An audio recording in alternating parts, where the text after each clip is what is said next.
Reverend Montclair, and today is Martin Luther King Jr.'s birthday. Dr. Martin Luther King Jr., who was an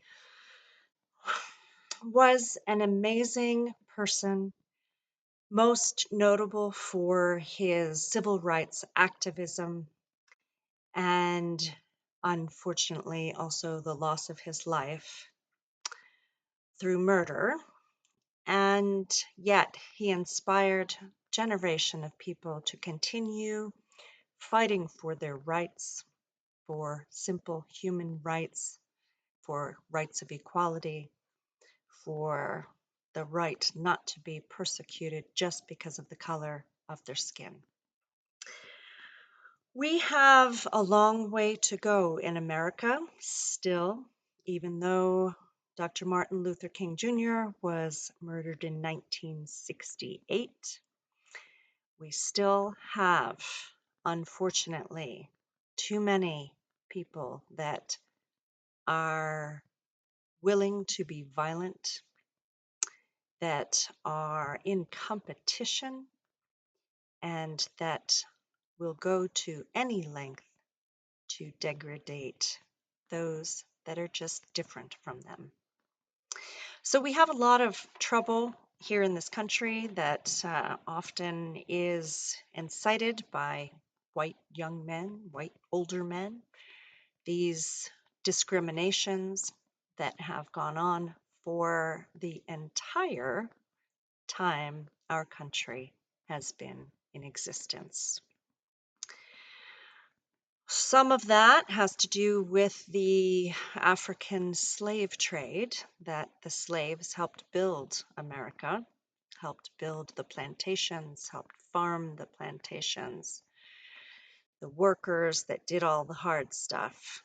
So the white upper class could live easy, be in charge, be heartless, unfortunately.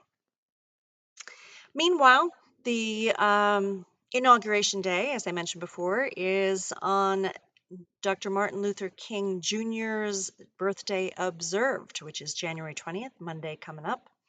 And by all observation, the president soon to be inaugurated is a racist. I remember in the 80s, I lived in New York State, and he had bought a page of the New York Times to slander these young men who were arrested, though not guilty of the crime of murdering a woman in Central Park. The Central Park Five. They suffered greatly because of Donald Trump's purchase of a page of the New York Times to try to sway anyone that might be involved in the trial to find them guilty. Unfortunately, his power of influence did influence the trial, and the three young men who were later exonerated were found guilty. And this kind of believing someone to be guilty before being proved innocent is against what our nation stands for in theory. Yet here we are in 2025, and we have another measure of inequality in this country and in all countries, and that is called the Gini coefficient. It measures income inequality.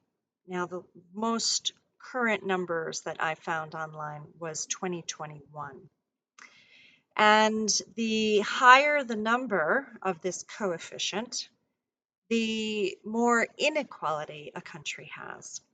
So out of 177 countries, our country, the United States of America, was at 39.8 in 2021. Peru in 2021, our closest comparative nation, was a bit higher at 40.2 in inequality, and below us, just below us, Kenya at 38.7. These were all in 2021 comparisons.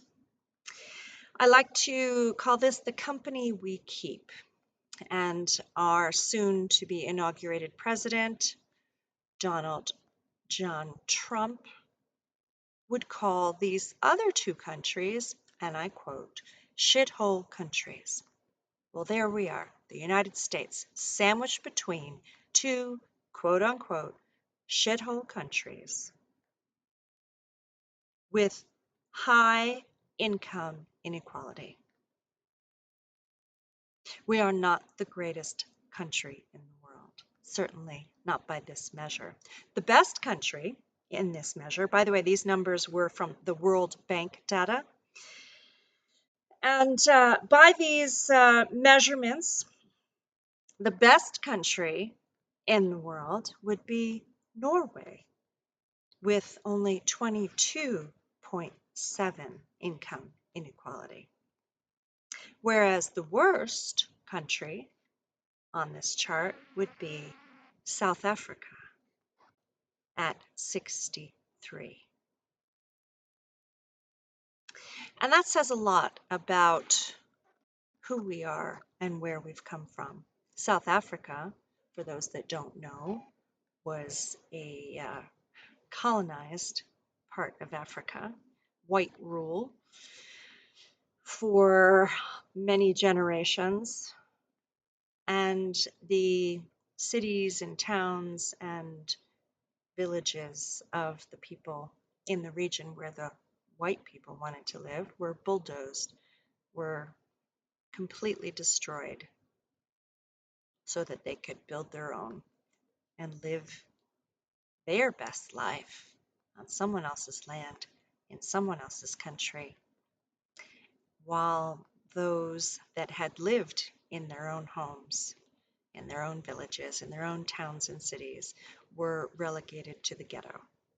A ghetto meaning where only the black people lived, none of the white people, and they were shanty towns, made of leftover materials, of homes that have no electricity, no running water, no toilets.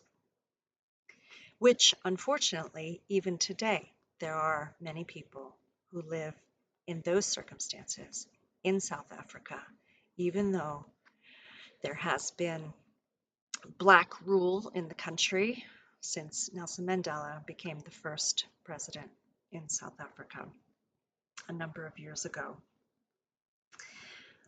In December, just this past December, December 16th, South Africa acknowledged what is a national holiday called a Day of Reconciliation.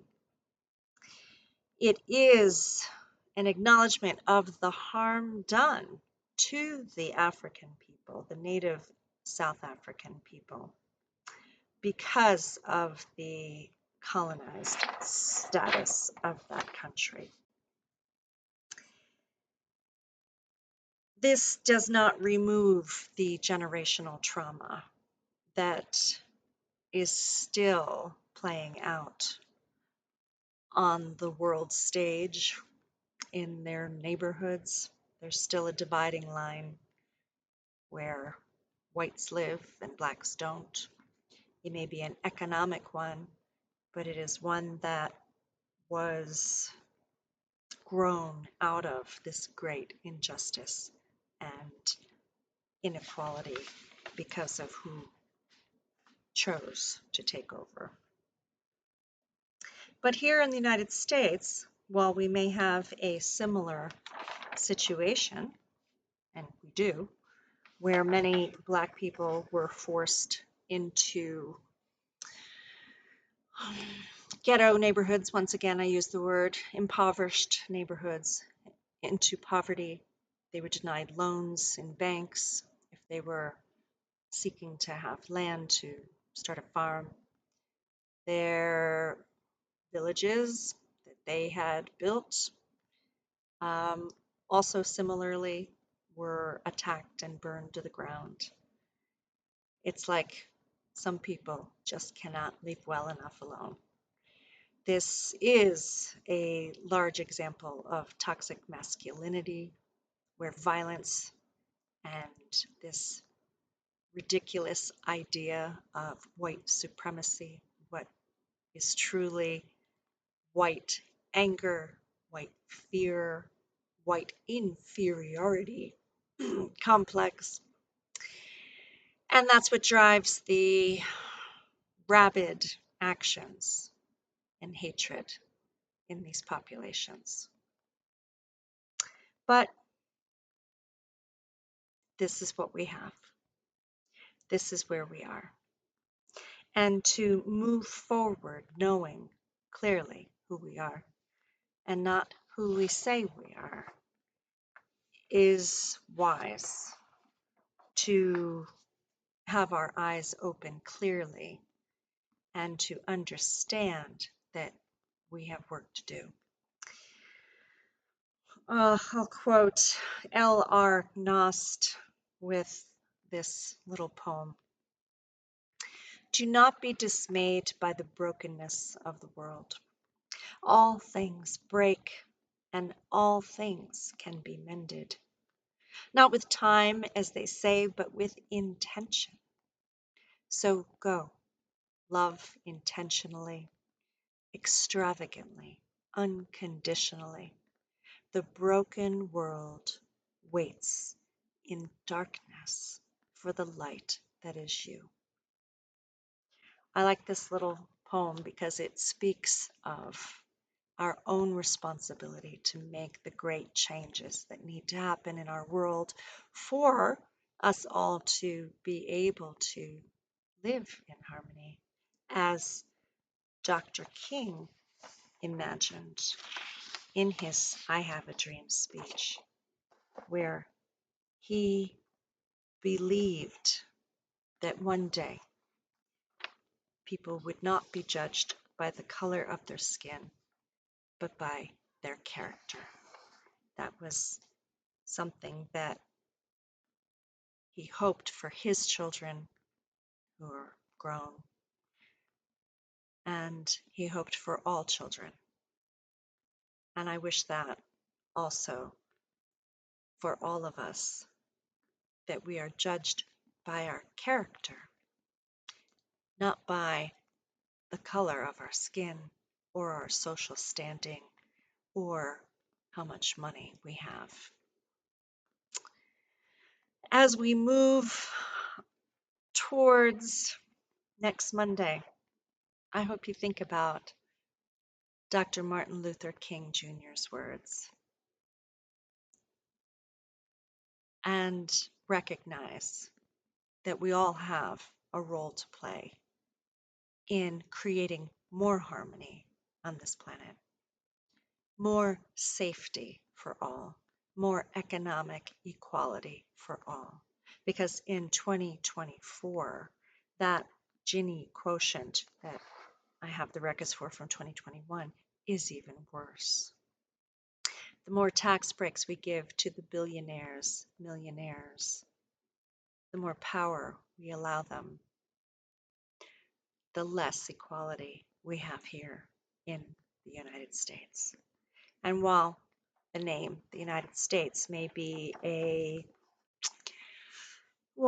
paradoxical phrase at this point in time, it's still part of who we are. And I feel that we are in a very difficult place in our evolution, but we are evolving and we are growing, and it does take a lot of dangerous transitions to do that. So I wish you well.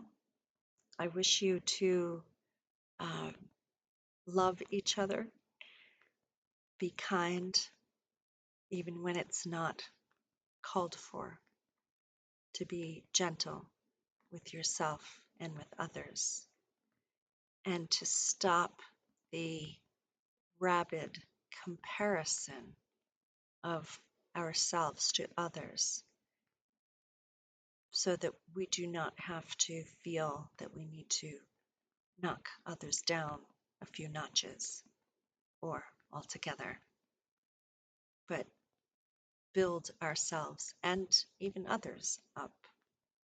That's what kindness does. That's what love does. That's what cooperation does. It helps lift us all up. So, peace to you on this day, Martin Luther King Jr.'s birthday, January 15th. Again, the same day that my mother was born, the same year. She got to live out her life, and Dr. Martin Luther King Jr.